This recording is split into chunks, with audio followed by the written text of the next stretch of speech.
کہانی کا عنوان ہے ایک نڈر اور بہادر شخصیت صدام حسین۔ کہانی کے شروع کرنے سے پہلے اب ہمارے YouTube channel the knowledge of the world کو سبسکرائب کرنا نہ بھولی۔ کہانی کی آغاز کرتے ہیں۔ صدام حسین کا مکمل نام صدام حسین عبد المجید التکریتی تھا۔ ان کے والد کا نام حسین المجید تھا۔ عراق کا رہنے والا ایک بہادر لیڈر تھا۔ صدام حسین نے 1979 سے 2003 تک عراق کے صدر کا عہد کیا۔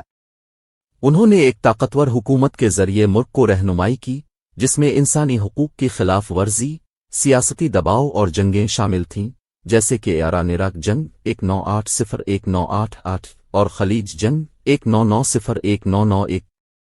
ان کی کویت میں 1990 میں چھاپا ملنے نے بین الاقوامی حکومتیں مداخلت کرنے پر مجبور کیا۔ صدام حسین کو آخرکار 2003 میں اتحادی قوتوں نے گرفتار کیا اور بعد میں انہیں انسانیت کے خلاف جرائم کے الزامات میں ملوث ہونے پر 2006 میں سزا دی گئی۔ صدام حسین کی زندگی سیاسی چکر، برتری اور بین المللی تنازع سے بھری رہی۔ ان کا پیدائشی تاریخ 28 اپریل 1937 ہے، الجا قریب تکریت کے شہر الوجا میں ہوئی تھی۔ انہوں نے دہائے 1950 کی دہائی میں عراق میں عرب سوشلسٹ باس حزب میں شامل ہو گئے۔ صدام نے چھپنے چھپائی گئی کچھ کوششوں میں ملوث ہے کر دہائے 1970 میں عراق میں حکومت کا حاصل کیا۔ 1979 میں صدام نے عراق کے صدر بننے کا عہد کیا۔ ان کا حکومتی نظام طاقتور حکومت، عام حقوق کی وسیع خلاف ورزی اور سیاستی مخالفت کا دباؤ کے لحاظ سے خصوصیت رکھتا تھا۔ 1980 میں انہوں نے ایران عراق جنگ کا آغاز کیا جو 8 برس تک جاری رہا اور دونوں ملکوں میں بڑے پیش آئے جانوں اور معاشی دباؤ کا باعث بنا۔ 1990 میں صدام حسین کی کویت میں چھاپا مارنے نے خلیج جنگ کا آغاز کیا جس پر امریکہ قیادت کرتی ہوئی ایک اتحادی کوشش کرتی ہوئی کویت کو آزاد کرنے میں شامل ہو گئے۔ اس کے بعد عراق نے معاشی موقعوں اور نوپرواز حدودوں کا سامنا کیا۔ صدام کے حکومت کو مختلف ملکوں کی طرف سے الزام لگتے رہے ہیں کہ ان کے حکومت میں اشاعتی ہتھیاروں کے پروگرامز تھے، جس کی بنا پر عراق میں 2003 میں امریکہ قیادت کرتی ہوئی چھاپا مارا گیا۔ 2003 کے دسمبر میں ان کی گرفتاری کے بعد صدام حسین نے مختلف جرائم کے لیے مقدمہ کا سامنا کیا جس میں 1982 کے دجیل قتل کا بھی شامل تھا۔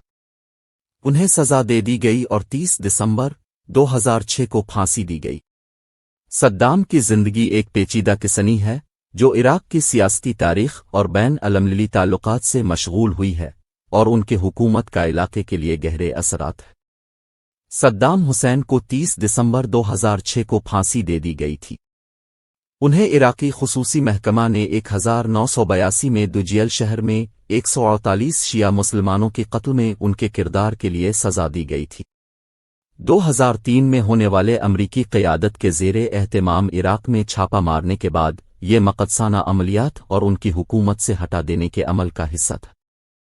پھانسی عراق حکومت کی طرف سے کی گئی اور یہ عالمی مرحلے پر حمایت اور تنقید دونوں کو جنم دیا۔ صدام حسین کے مقدمے اور پھانسی کے ہونے کے چکر میں پیدا ہونے والے حالات متنازع اور بحرانی موضوع رہے ہیں۔ کچھ یہ دعویٰ کرتے ہیں کہ قانونی عمل غلط تھا اور واجب العمل کی کمی تھی، جبکہ دوسروں کا کہنا ہے کہ اسے ان کے خلاف الزامات کی سنگینی کو مد نظر رکھتے ہوئے اچھا مقدمہ ملا۔ پھانسی کو خود انجام دینے کا طریقہ اس وجہ سے تنقید کا مرکز بنا کیونکہ ایک ویڈیو میں دکھایا گیا کہ صدام حسین کو اس کی پھانسی سے پہلے تنگ کیا گیا۔ صدام حسین کی موت کے بارے میں یہ کہ کیا یہ صحیح یا مجرد تھی، مختلف نظریات اور واقعات کے تبادلے پر مبنی ہے۔ یہ عملہ اور عملیات کی قانونیت اور اخلاقیت پر مختلف رائے ہیں جو نظریات اور تشخیصات پر مبنی ہے۔ اب ہم اپنے کہانی کے اختتام کرتے ہیں۔